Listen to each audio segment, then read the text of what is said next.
കൈക്കൂലി കേസിൽ പിടിയിലായ IRS ഉദ്യോഗസ്ഥൻ അമിത് കുമാർ സിംഗാളിന്റെ വീട്ടിൽ CBI റെയ്ഡ് ഉണ്ടായി. 1 കോടി രൂപയും 3.5 കിലോ സ്വർണവും 2 കിലോ വെള്ളിയും ഇയാൾ ഇന്ന് കണ്ടെത്തി.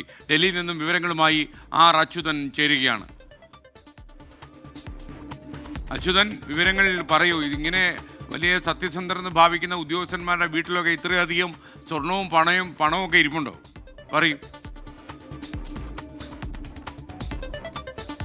SK അത് തന്നെയാണ് ആശ്ചര്യപ്പെടുത്തുന്നത്. കാരണം ഈ സംഭവം എന്ന് പറയുന്നത് ഒരു ബിസിനസ്സുകാരനായ സനം കപൂർ ഒരു ബിസിനസ് കരാറിൽ ഏർപ്പെടുന്നു, ഒരു വ്യാപാര കരാറിൽ ഏർപ്പെടുന്നു. അതൊരു മറ്റൊരു ബിസിനസ്സുകാരനായ ഹർഷ് കൊട്ടാക്കുമായിട്ടാണ് ആ കരാറിൽ ഏർപ്പെടുന്നത്. എന്നാൽ അവസാനം ആ കരാർ ലംഘിച്ചുകൊണ്ട് ഹർഷ് ചില തീരുമാനങ്ങൾ എടുക്കുകയും ഇദ്ദേഹത്തിന് ചില ആദായ നികുതി വകുപ്പിൻ്റെയും ഭക്ഷ്യവകുപ്പിൻ്റെയും ചില നോട്ടീസുകൾ നേരിടേണ്ട ഒരു ഗതികേട് ഈ സനം കപൂറിനുണ്ടാകുന്നു. അങ്ങനെ ആ ആദായ നികുതി വകുപ്പിൻ്റെ നോട്ടീസുകൾ താൻ ഇടപെട്ട് ആ നോട്ടീസുകൾ ഒഴിവാക്കി തരാം എന്ന് അറിയിച്ചുകൊണ്ടാണ് ഈ IRS ഉദ്യോഗസ്ഥൻ ഈ സനം കപൂറുമായി സംസാരിക്കുകയും 45 ലക്ഷം രൂപ കൈക്കൂലി ആവശ്യപ്പെടുകയും ചെയ്യുന്നത്. ഇതിൽ ആദ്യ ഗഡു എന്ന നിലയിൽ 25 ലക്ഷം രൂപ കൈപ്പറ്റുന്ന ഘട്ടത്തിലാണ് ഇത്തരത്തിൽ ഈ സനം കപൂറിൻ്റെ തന്നെ ബിസിനസ് വ്യാപാര കരാറിൻ്റെ പങ്കാളിയായിട്ടുള്ള ഹർഷ് കൊട്ടാക്കിനെയും അതുപോലെ തന്നെ ഈ IRS ഉദ്യോഗസ്ഥനെയും CBI അറസ്റ്റ് ചെയ്യുന്നത്. എന്തായാലും അതിന് പിന്നാലെ ഈ IRS ഉദ്യോഗസ്ഥൻ്റെ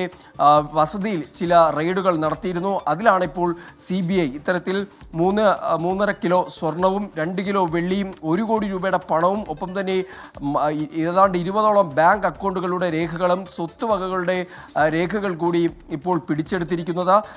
ഈ രണ്ടുപേരെയും നിലവിൽ CBI കസ്റ്റഡിയിലെടുത്ത 2 പേരെയും 14 ദിവസത്തെ ജുഡീഷ്യൽ കസ്റ്റഡിയിലും വിട്ടിട്ടുണ്ട്. എന്തായാലും CBI നിലവിൽ ഈ കേസിൽ ഇപ്പോൾ ഒരു അന്വേഷണം അത് തുടരുകയാണ്. SK